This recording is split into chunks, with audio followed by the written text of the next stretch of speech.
bonsoir. Merci d'avoir choisi RTI 1 à la une de ce 20h. Abidjan est en ce moment la capitale du livre. Le SILA se poursuit au parc des expositions à Port-Boué et il a reçu aujourd'hui un hôte de marque.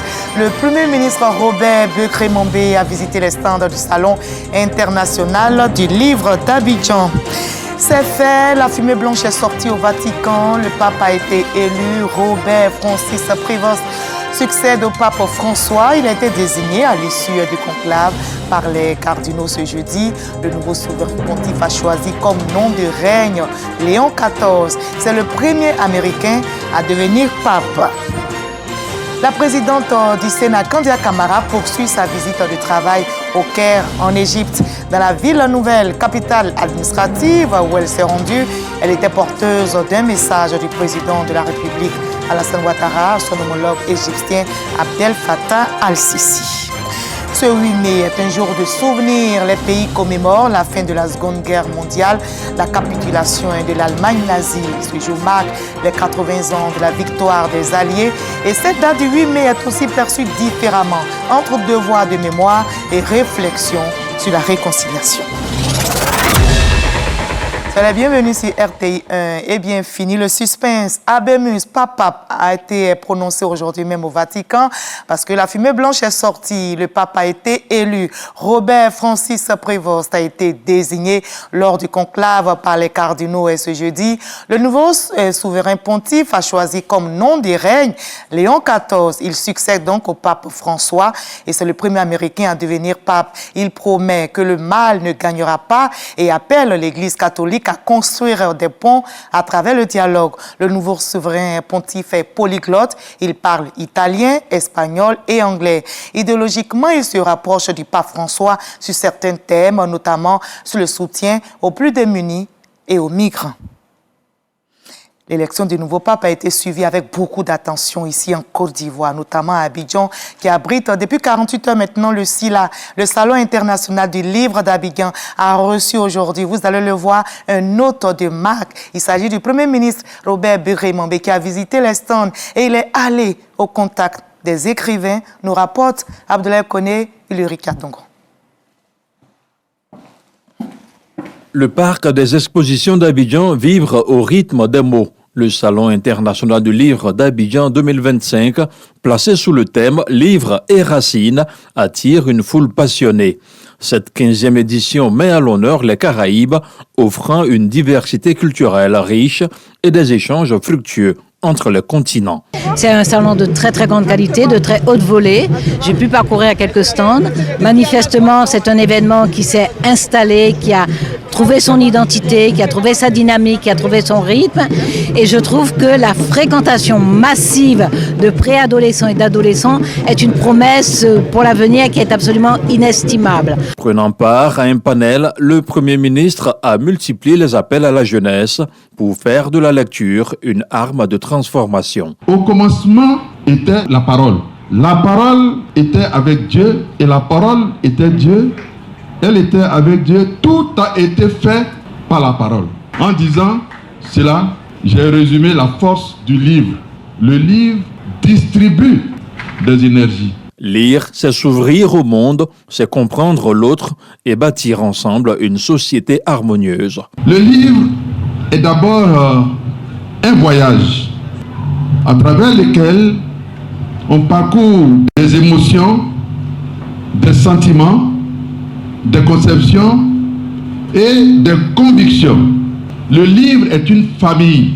Vous prenez un livre que vous le lisez, vous constituez avec les autres lecteurs une famille, de sorte que la communauté de réflexion qui apparaît après la lecture du livre vous permet d'être intégré dans une famille.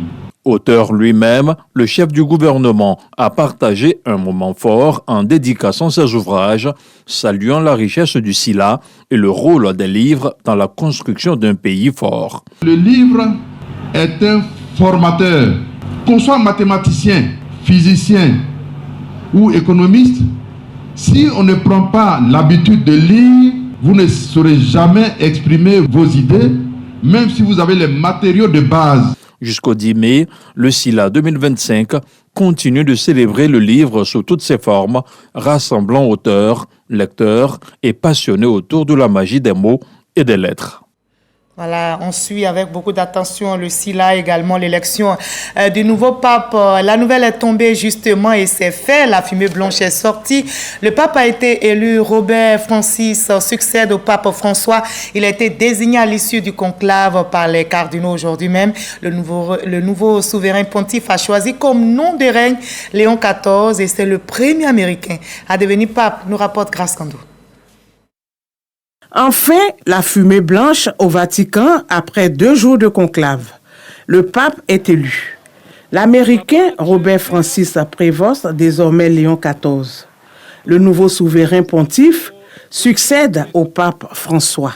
Chers frères et sœurs, c'est le premier salut du Christ ressuscité, le bon pasteur qui a donné sa vie pour le troupeau de Dieu. Moi aussi, j'aimerais que ce salut de paix puisse entrer dans vos cœurs, puisse rentrer dans vos familles. Âgé de 69 ans, le nouveau pape a longtemps été missionnaire au Pérou avant d'être appelé à Rome par le pape François en 2023 comme préfet du discataire pour les évêques. C'est la première fois qu'un Américain est élu pape. Après l'élection, place à la messe d'inauguration de son pontificat prévue dans les prochains jours.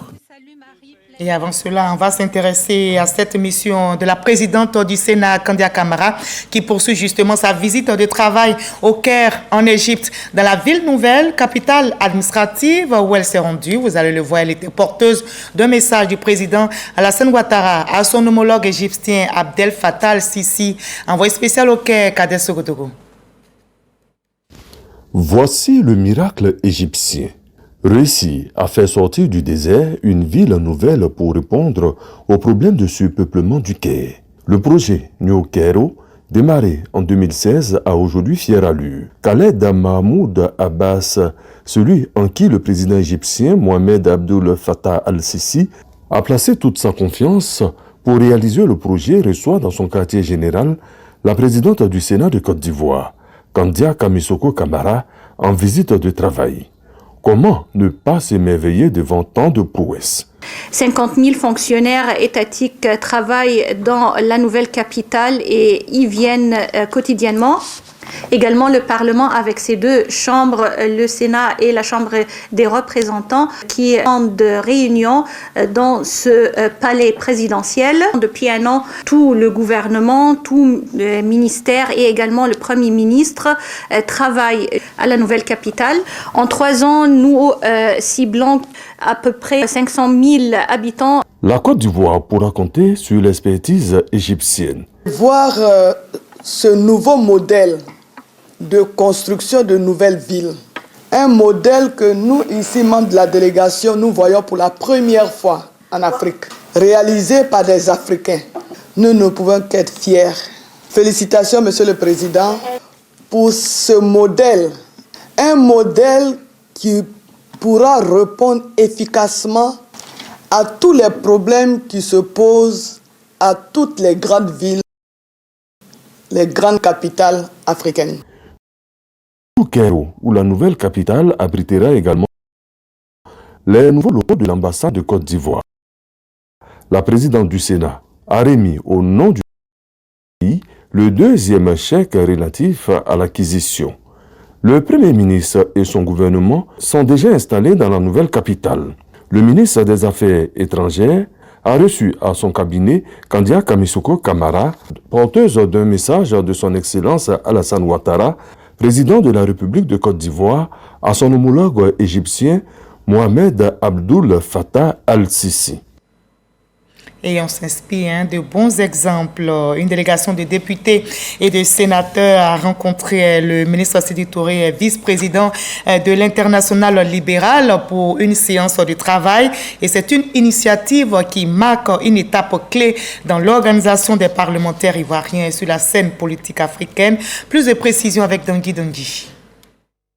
Le développement socio-économique et la stabilité politique de la Côte d'Ivoire ces 15 dernières années reposent sur les valeurs libérales telles que l'économie de marché, le développement durable et la gouvernance démocratique que défend le président de la République Alassane Ouattara. C'est ce qui ressort des échanges que le ministre Sidi Touré, vice-président de l'Internationale libérale, a eu avec une délégation de parlementaires composée de sénateurs et de députés ce mercredi à son cabinet. Aujourd'hui, nous voyons des coups portés aux institutions démocratiques installées et il est important que nous puissions faire parler la voix des parlementaires. Et nous nous réjouissons aujourd'hui et grâce à un pouvoir libéral en Côte d'Ivoire depuis plus de 15 ans, nous avons une stabilité économique, nous avons une stabilité au niveau sécuritaire.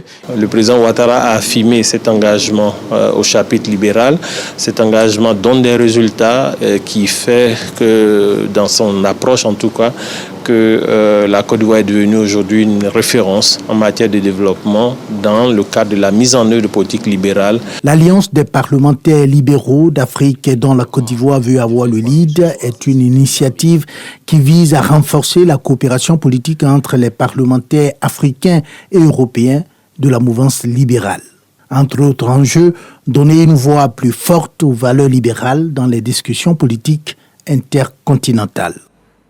On parle aussi d'emploi. Dans ce 20 heures, on évoque également le 13e congrès de l'Association des services au public d'emploi. Ce rendez-vous d'Abidjan, débuté le 5 mai dernier, a réuni plus de 150 délégués autour des questions d'employabilité des jeunes, mais surtout des nouvelles opportunités. Franck Diop, le reportage. Le 13e congrès de l'Association mondiale des services publics d'emploi ouvert officiellement ce mercredi. Depuis le 5 mai, Abidjan abrite l'événement de 4 jours. Plus de 150 délégations participent aux réflexions sur l'employabilité et l'autonomisation des jeunes dans le monde. Vous serez notamment amené à vous interroger sur les moyens d'anticiper et de maîtriser l'impact des mutations démographiques sur l'emploi et les compétences. Les mécanismes d'accompagnement de l'émergence des économies vertes, numérique et solidaire dans une logique d'inclusion sociale. Un marché de l'emploi moderne, la Côte d'Ivoire s'est inscrite avec ses réformes dans cette dynamique. Ces réflexions trouvent un écho particulier dans la vision stratégique du gouvernement ivoirien. Parmi ces instruments figure un large éventail d'interventions articulées autour de 3 axes stratégiques. En matière d'emploi salarié, il s'agit de favoriser l'accès des jeunes au monde professionnel à travers des placements directs en entreprise. 2. En matière de développement de compétences, l'accent est mis sur la formulation de programmes de formation de reconversion et de réqualification. Au nom du Premier ministre Robert Begré-Bambé, le ministre de l'Emploi et de la Protection sociale engage et confirme la volonté de l'État ivoirien. Les conclusions des travaux de ces assises d'Abidjan sont attendues. Les défis sont certes immenses, mais les opportunités le sont tout autant si nous savons conjuguer nos efforts, mutualiser nos expériences et surtout innover ensemble. C'est justement pour favoriser cette mutualisation des expériences que la Côte d'Ivoire a répondu positivement à la demande de l'Association africaine des services publics d'emploi d'abriter le siège de l'Académie régionale des services publics d'emploi. À ce 13e congrès de l'Association mondiale des services publics d'emploi, une nouvelle présidente a été élue pour 3 ans. Il s'agit de la Slovène Barbos Kerbic Greta Metka et la Côte d'Ivoire désignée à la vice-présidence pour l'Afrique de l'Ouest. Et la coopération Nord-Sud est aussi en marche. L'Italie engage justement environ 10 milliards de francs CFA pour la mise en œuvre des recommandations des États généraux de l'éducation nationale et de l'alphabétisation. Le pays marque aussi son soutien à l'éducation dans notre pays, comme nous le rapporte Ahmed Traoré. 1 an après la visite en Côte d'Ivoire du président italien Sergio Mattarella, la coopération entre la Côte d'Ivoire et l'Italie en matière d'éducation s'accélère. Dans le cadre du plan Mattei pour l'Afrique, l'État italien s'engage à soutenir la réalisation des États généraux de l'éducation nationale et de l'alphabétisation. La collaboration part sur déjà des premiers résultats qu'on avait eus dans les années passées et maintenant on va construire sur ces résultats pour réussir à combattre les différences entre les différentes régions du pays pour l'éducation. La ministre Maria Toukone salue le soutien de l'Italie à la Côte d'Ivoire, d'autant plus que les investissements vont concerner essentiellement l'amélioration des premiers apprentissages scolaires, fondement d'une école de qualité. Avec un budget d'environ 10 milliards, l'Italie intègre la mise en œuvre des États généraux de l'éducation nationale et de l'alphabétisation à travers la réhabilitation d'infrastructures, à travers la formation de formateurs, à travers l'appui à des cantines, à travers des constructions et des équipements d'école. En plus de Lorenzo Otorna, ont pris part à la rencontre l'ambassadeur de l'Italie en Côte d'Ivoire, Arturo Luzzi, et l'ambassadrice de Côte d'Ivoire en Italie, Ngozen Bakayoko. Elle façonne le beau, mais peine malheureusement à s'imposer. En Côte d'Ivoire, les femmes représentent 22% des 3 millions d'artisans recensés. Leur savoir-faire est reconnu, mais rarement valorisé à sa juste mesure sur les marchés locaux et internationaux. Mais pourquoi un tel paradoxe? Quel frein entrave l'épanouissement économique de ces championnes nationales de l'artisanat? Quel levier activer donc pour y remédier? Autant de questions développées au MIVA. Victorine Yaouyobui. Comme leurs collègues hommes, les femmes artisanes sont venues nombreuses au MIVA pour exposer leur savoir-faire. Leur ingéniosité séduit des clientes surprises par la beauté des créations, mais aussi par le goût des produits pour celles qui se sont essayées à la dégustation du thé au curcuma ou à la poudre de cacao. Je viens de boire un thé à base de cacao qui est très bon. C'est sans sucre, mais vraiment c'est bon. Elle m'a annoncé tout à l'heure les vertus du cacao que je ne connaissais pas. Des produits de qualité, certains bio et à des prix abordables. Des atouts qui devaient permettre à nos artisanes de s'imposer sur le marché local et à l'international. Ce n'est pourtant pas le cas. Notre observation, les Ivoiriens n'aiment pas trop consommer les produits locaux, c'est ce qui nous fatigue un peu. Par exemple, quand vous partez en Chine, vous partez au Japon, ce qu'eux-mêmes ils fabriquent, ils consomment.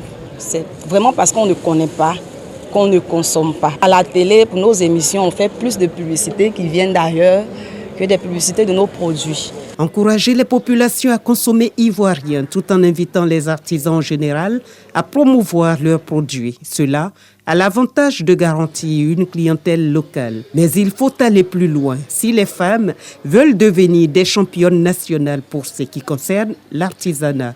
Premier défi, sortir de l'informel. Les femmes ne doivent pas avoir peur de se formaliser. Elles ont peur de payer les impôts, donc ça va venir naturellement, mais c'est normal de payer les impôts. À partir de cet instant, il y a une structuration qui va venir, il y a de l'accompagnement, il y a beaucoup de structures qui sont là pour les accompagner. On a vu le bel exemple de Naïma Dolls, qui est devenue une holding, qui a été soutenue par l'État, par les institutions. La fondatrice de Naïma Dolls citait un exemple à la journée de l'investissement au féminin au MIVA. Quand on lui demande le secret de son succès... Il n'y a pas de secret, c'est que c'est une posture. La posture de l'entrepreneur aujourd'hui en Côte d'Ivoire, dans un écosystème où et l'État et les banques sont prêtes à nous accompagner, c'est vraiment une posture où l'entrepreneur doit aller à l'information, mais également doit se formaliser. Le manque de formalisme fait qu'en fait, on pense qu'on passe entre les mailles du filet, mais en fait, on manque pas mal d'opportunités. Des conseils pris en compte par cette jeune bijoutière qui rêve du développement de son activité. Pour l'instant, la formalisation est en cours. C'est très important d'être formel, très important d'avoir des papiers pour son entreprise parce qu'avec ça, on a beaucoup d'opportunités et aussi on est beaucoup plus fiable envers le client. Les mécanismes existent déjà, notamment le statut d'entrepreneur. Aux femmes de saisir ces opportunités pour leur émergence, comme l'indique le directeur général de l'artisanat. À moins de 30 millions de chiffre d'affaires hors taxe par an, vous avez le statut de l'entrepreneur et il y a une taxe communale de l'entrepreneur qui est pour des chiffres d'affaires de moins de 5 millions par an. C'est des dispositifs fiscaux qui sont aménagés pour elle. Le secteur de l'artisanat en Côte d'Ivoire contribue à environ 20% du PIB, avec seulement 4% d'entreprises formelles. D'où l'invitation des femmes à l'information, à la formation et à la formalisation. 3 étapes nécessaires en vue d'accéder au financement. Si on y ajoute la digitalisation du commerce aujourd'hui, elles auront toutes les cartes en main pour changer le visage de l'économie ivoirienne en tant que championne nationale de l'artisanat. Et rien n'est impossible. L'espoir est permis pour ces femmes artisanales et puis elles peuvent s'inspirer de l'exemple du parcours de la directrice exécutive de l'Organisation internationale du café. Elle est en visite en Côte d'Ivoire et elle a rencontré les acteurs locaux de la chaîne des valeurs du café. Les échanges ont mis en priorité plusieurs sujets liés à la viabilité de la filière, nous rapporte Lancine Bakayoko. Comment ça s'appelle? Les prix flambent, mais les revenus des planteurs sont en baisse. En cause, la saturation des principaux marchés, notamment américains et européens, qui réduisent considérablement la rémunération des producteurs. Aujourd'hui, l'option est donc à la diversification des marchés vers les pays émergents. Les revenus payés producteurs demeurent la priorité des priorités. Avec l'embellie des prix sur le marché international, nous pensons que nos producteurs méritent mieux en permettant d'avoir une équité dans la chaîne de valeur du café et du cacao. Un autre défi, c'est le changement climatique. Changement climatique qui appelle à une meilleure maîtrise de l'irrigation, de la durabilité et surtout de la recherche. Il est important de sélectionner des variétés de caféiers qui soient adaptées au changement climatique. Et il faut faire du travail qui demande du temps et qui demande des infrastructures qui existent ici en Côte d'Ivoire. Les essais agronomiques qui sont faits en Côte d'Ivoire permettent justement de sélectionner ce qui est bien adapté à la Côte d'Ivoire. La question de la déforestation reste tout aussi un enjeu majeur. Quant à la situation des petits producteurs, combinée à celle des autres acteurs locaux comme les torréfacteurs et les transformateurs, le financement figure au rang des priorités. Aujourd'hui, le plus important, c'est de pouvoir augmenter notre capacité de production sur le plan national et aussi transformer pour la valeur ajoutée. Cela va nous permettre aussi de mettre sur le marché des cafés de qualité, parce que c'est toute une chaîne. Lorsque le producteur, nous n'avons pas le bon café, la Côte d'Ivoire ne peut pas se positionner sur une bonne valeur à l'international. La filière mondiale du café génère 102 milliards de dollars. Seulement 7% sont captés par les producteurs africains, alors qu'ils fournissent au moins 20% de la production. On s'intéresse à une autre rencontre Qualitas Côte d'Ivoire en partenariat avec le ministère de l'Environnement, du Développement durable et de la Transition écologique a organisé la 3e édition du Forum africain de la qualité, de la sécurité, de la santé au travail et de l'environnement. Le but est clair, accélérer la transition écologique sur le continent africain. Grâce Kando, Samassi Alassane. La transition écologique pour une Afrique résiliente et durable, une thématique au cœur de la 3e édition de Africa QHSE Forum 2025. Une structure œuvrant, entre autres, dans le domaine de la protection de l'environnement. Notre mode de consommation nous amène à détruire la planète. Par exemple, avec la pollution plastique, la pollution atmosphérique. Et face à ces différentes menaces, on ne peut pas rester inactif. Il faut qu'on développe de nouvelles approches. C'est essentiellement le changement de comportement, mais c'est aussi l'action. L'action par le reboisement, l'action par la restauration des terres, protection de la biodiversité. Cette rencontre, qui dure 3 jours, sera marquée par des panels, des expositions et des démonstrations. À cette occasion, plusieurs entreprises africaines ont été distinguées pour leur initiative en faveur d'un environnement de qualité. Depuis 2013, nous avons commencé à parcourir la Côte d'Ivoire, sensibiliser, former les élèves, les étudiants, à travers des panels, à travers des reboisements, à travers des séances de sensibilisation. Aujourd'hui, c'est le couronnement de tout ce parcours qui a été reconnu et nous sommes très très contents. Au nombre des récipiendaires, le ministre de l'Environnement, Jacques Assaoré Conan, représenté pour la circonstance par son directeur de cabinet, qui en a profité pour présenter les efforts du gouvernement en matière de protection de l'environnement. Aujourd'hui, nous avons la possibilité de faire la promotion des énergies renouvelables. Il y a le volet agriculture. Nous faisons la promotion d'une agriculture intelligente face au climat. On peut faire l'agriculture autrement sans faire la déforestation. Puis nous faisons la promotion de transport propre avec les véhicules électriques, avec le train rapide qui va être mis en œuvre. Africa Forum 2025 se tient du 8 au 10 mai prochain. Et dans l'actualité également, notez que cette date, 15 mai, c'est la nouvelle date retenue pour le verdict dans l'affaire Dame Valérie Yapo et Tidjane Thiam, président du PDCI RDA. Les avocats du parti et le juge s'étaient donné rendez-vous aujourd'hui même au tribunal au Plateau. Et bien, suite à ce report, l'avocat du PDCI RDA et les membres de la direction du parti ont prononcé une conférence de presse au siège du parti à Cocody. Konaté Moussa Damasangari. Le procès opposant Dame Valérie Yapo et le PDCI RDA reporté au 15 mai prochain. À la suite de cette décision, les membres de la direction et l'avocat du parti expliquent les raisons du report à la presse. À l'audience ce matin, la présidente du tribunal nous a fait savoir que les observations du procureur étaient dans le dossier. Et nous, qui nous trouvons donc en position de défense, nous demandons donc à faire des observations, mais par écrit, sur les observations faites par le procureur. Et comme ça se fait en matière de procédure, nous avons donc demandé au tribunal ce matin l'autorisation de déposer des éléments nouveaux en complément des moyens de défense que nous avons déjà déposés. L'avocat, ou du moins la partie qui a saisi le tribunal, a voulu s'opposer à cette demande.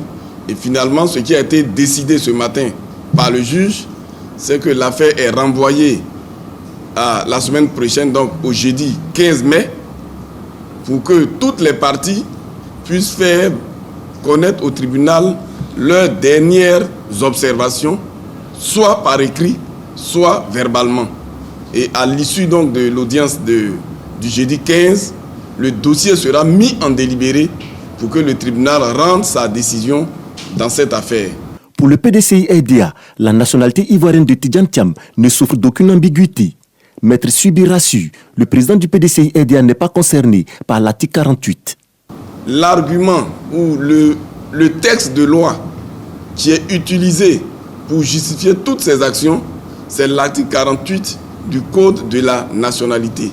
Ce texte-là n'est pas applicable au président Tidjane Thiam, parce que ce texte concerne un Ivoirien majeur qui acquiert volontairement une autre nationalité. Or, cela a été déjà dit à plusieurs reprises et c'est ce que nous allons dire à nouveau le 15 avec des éléments de preuve à l'appui. Le président Tidjane Thiam est né ivoirien, il est né français parce qu'il est né d'une mère ivoirienne et d'un père français. Donc, il n'a pas acquis la nationalité française lorsqu'il est devenu majeur. On ne peut donc pas lui appliquer l'article 48. Le PDCI RDA réaffirme son soutien à son président Tidjane Thiam. De nombreuses actions de mobilisation des militants sont annoncées pour soutenir sa candidature à l'élection présidentielle prochaine. La ministre de la Cohésion nationale, de la solidarité et de la lutte contre la pauvreté rencontre les organisations de la société civile. Miss Belmondogo appelle la société civile à plus d'implication dans le renforcement de la cohésion en vue des élections apaisées. Michel Mambo. 2025, année électorale.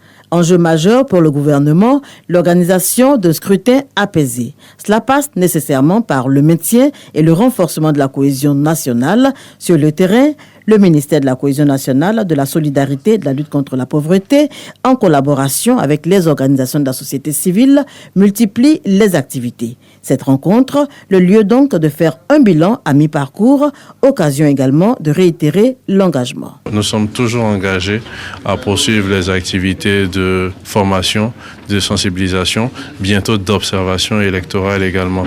Sachant que ce contexte électoral, les contextes électoraux généralement dans nos pays sont le prétexte pour le règlement de tous les relents communautaires. Séminaire de renforcement de capacités, sensibilisation des forces de défense et de sécurité, des leaders communautaires, des femmes, des jeunes en vue de la prévention de la violence et de la gestion pacifique des conflits, élaboration d'une cartographie des zones à risque. La machine est lancée. Miss Belmondo Dogo revient sur les orientations. La cohésion sociale et la consolidation de la paix qui fondent votre légitimité transcendent les clivages partisans. Ces causes n'ont pas de couleur politique. Mesdames et messieurs, dans ce tournant décisif de la vie de notre jeune nation, nul n'a le droit de faillir. C'est pourquoi je vous invite dès maintenant à prendre votre bâton de pèlerin pour sensibiliser, colmater les brèches, encourager et faciliter le dialogue entre tous les acteurs. Cette rencontre de cadrage et d'orientation fait suite à la signature entre les deux parties le 19 novembre 2024 d'une convention de partenariat stratégique en vue de la mise en place d'un cadre permanent de concertation. On n'oublie pas la date du 8 mai, c'est un jour de souvenir. Les pays commémorent la fin de la Seconde Guerre mondiale, la capitulation de l'Allemagne nazie. Ce jour marque donc les 80 ans de la victoire des Alliés. Cette date du 8 mai est perçue différemment entre devoir de mémoire et réflexion sur la réconciliation.